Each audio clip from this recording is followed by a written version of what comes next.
Welcome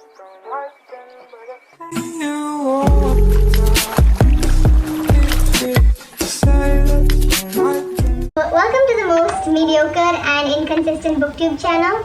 I'm your host, and today I've decided to read Ocean Vuong's books.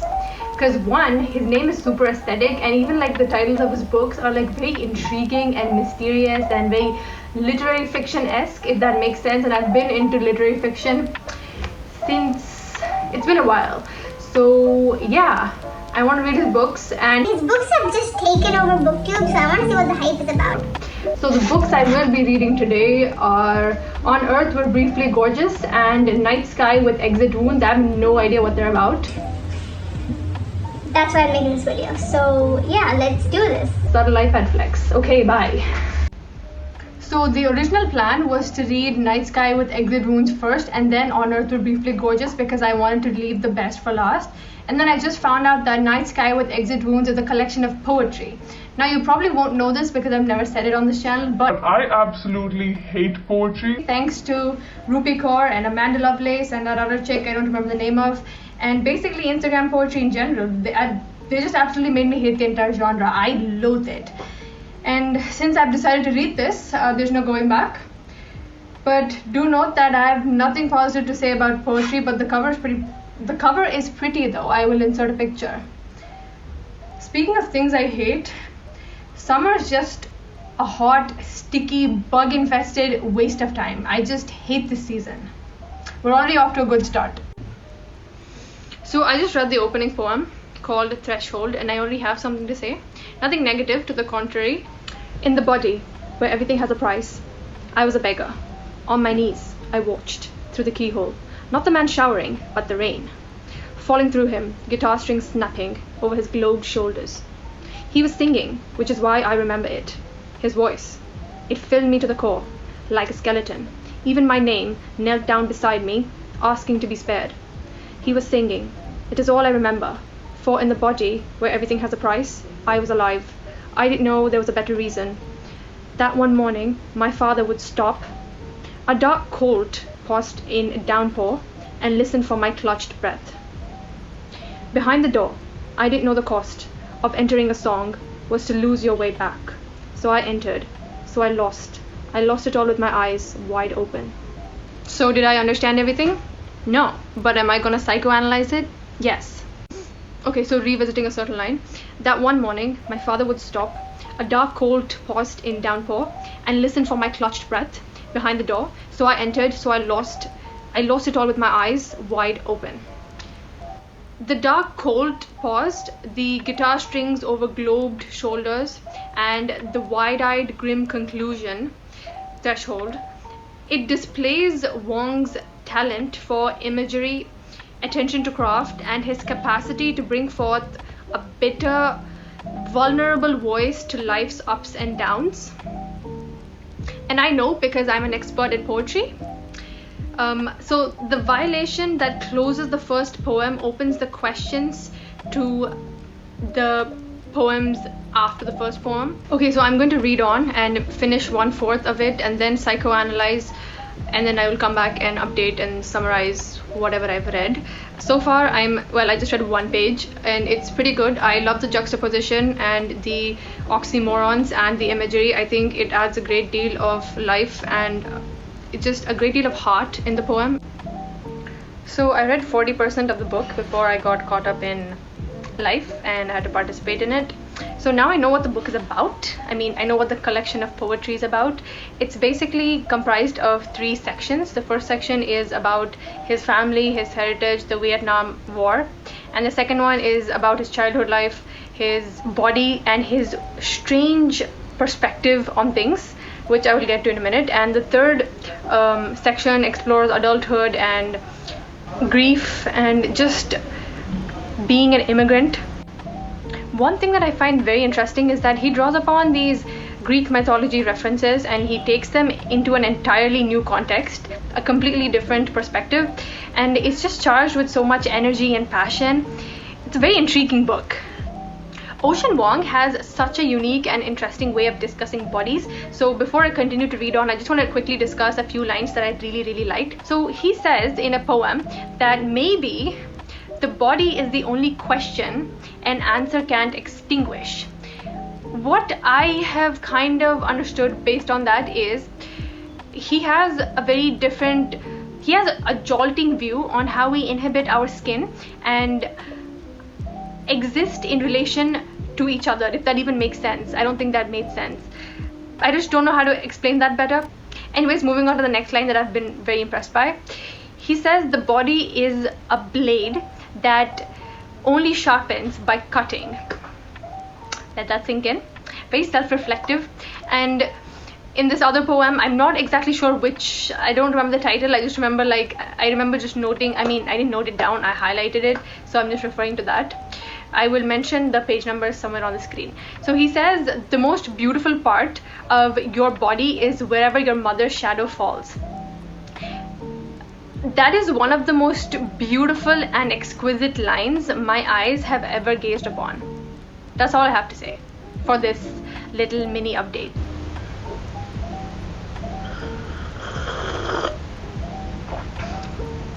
That sound is annoying as hell. So I just finished Night Sky with Exit Wounds. Here's the tea. This is coffee, but here's the tea. So I'll be analyzing a couple of poems that I found interesting. Let me pull out my notes. I did not analyze every single poem because they're not exactly easy to understand. So the thing with his writing is that almost every poem ended with me being like, out of pleasure, admiration, adoration, and confusion as well. For the most part, it was confusion. I didn't understand most of the... He definitely doesn't write poetry that is understood in the get-go. You definitely have to take your time with it, reread it twice or even thrice, and like let it sink in, process it, and then you'll make something out of it. So the second poem is Telemachus, or Telemachos, however you want to say it.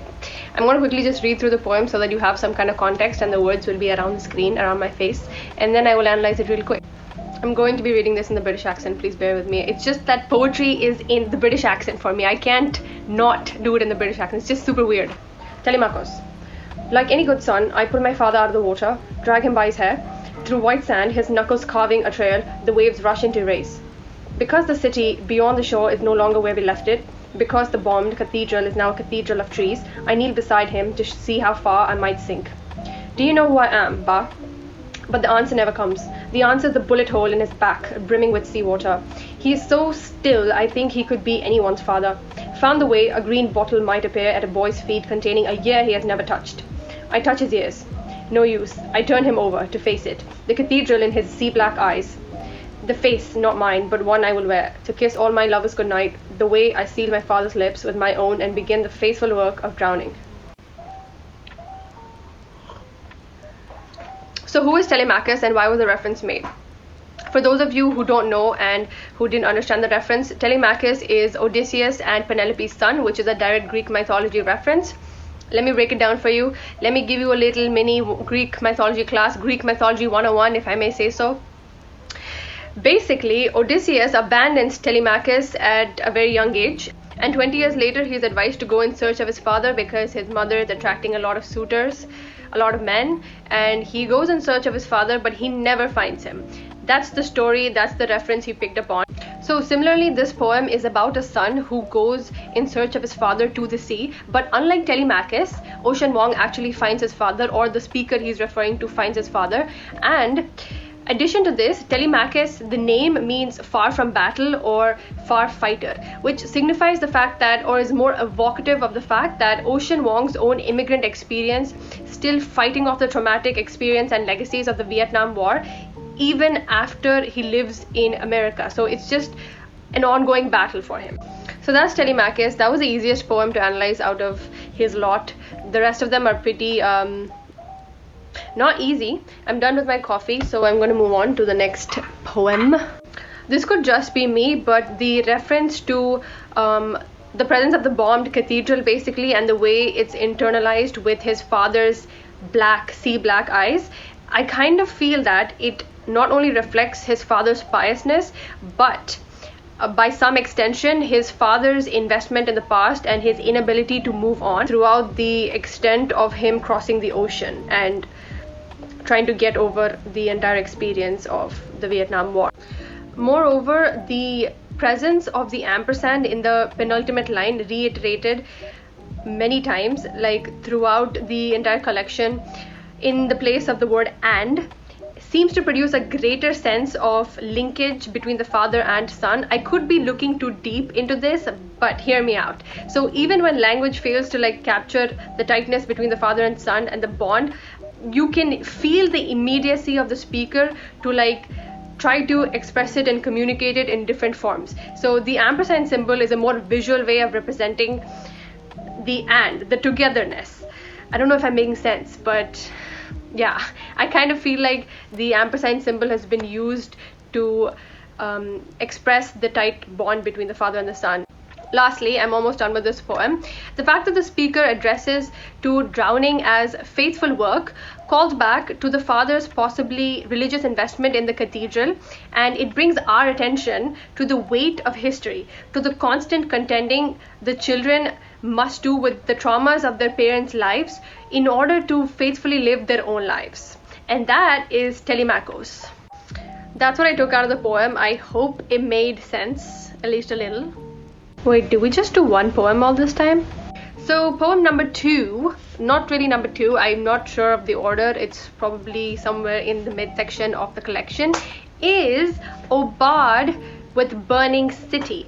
So it's a poem about the stubbornness of love and passion against the backdrop of war and violence.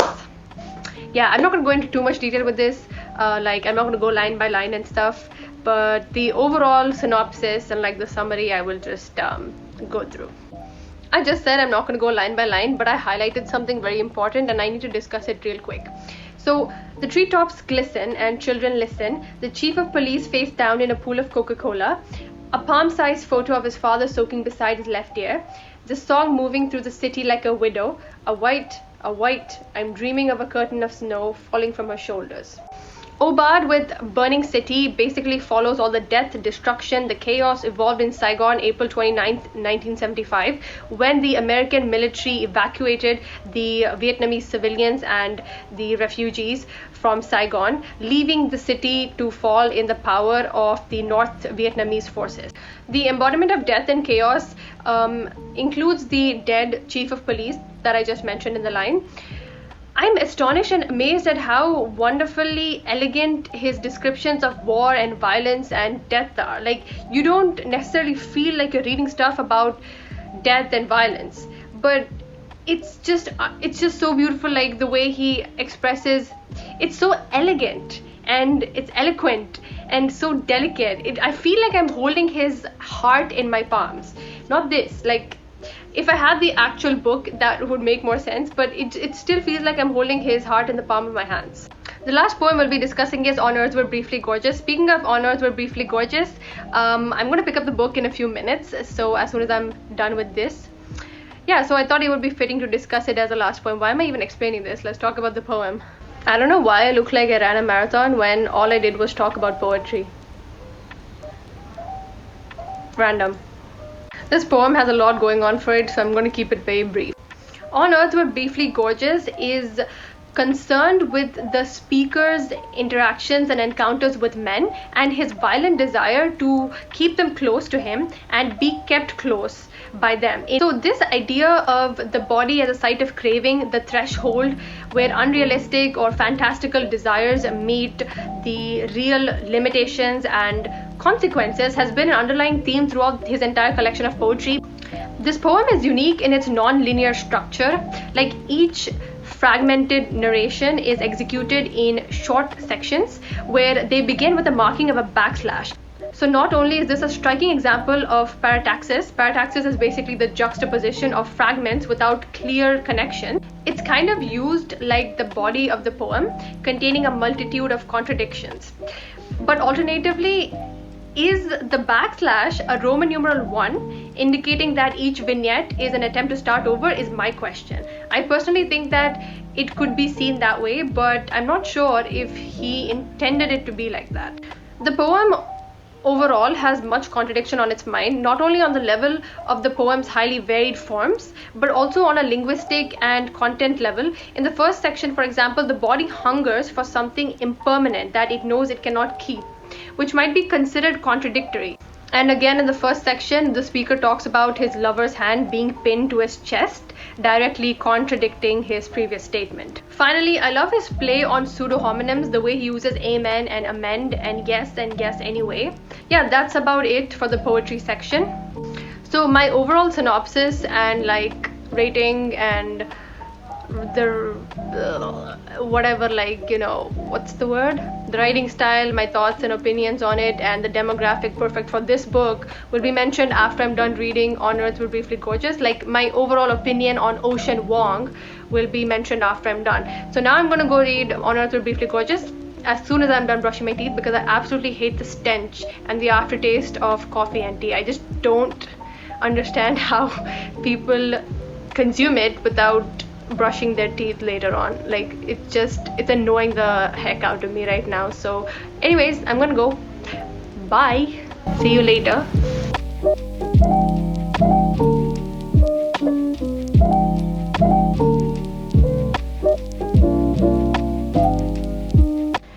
Hey you, I just finished On Earth We're Briefly Gorgeous. So to give you a little brief on what it's about, Ocean Vuong writes these letters to his mom, who is an immigrant and she is also illiterate. So overall, it was hauntingly beautiful and the imagery was painstakingly clever. Like, he's so smart with the way he uses words. It's honestly, it was so good. I would highly recommend both of these books, but his poetry collection is not the most accessible. So I would say try out On Earth We're Briefly Gorgeous first, and then dip your toes into his poetry if you actually like his writing style.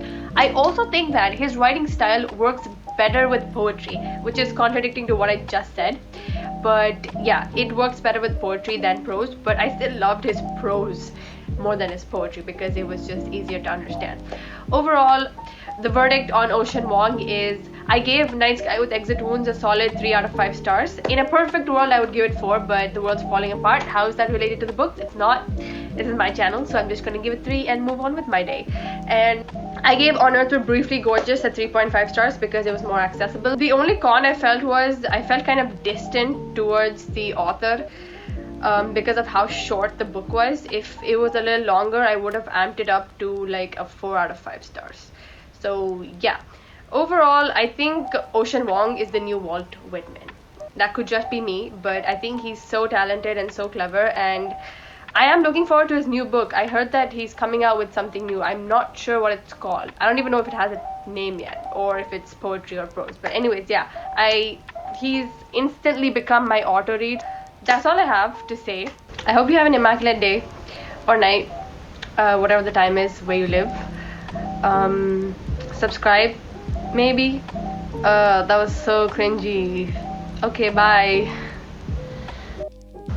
You don't have to subscribe. You being here and watching this video is just more than enough. Have an immaculate day.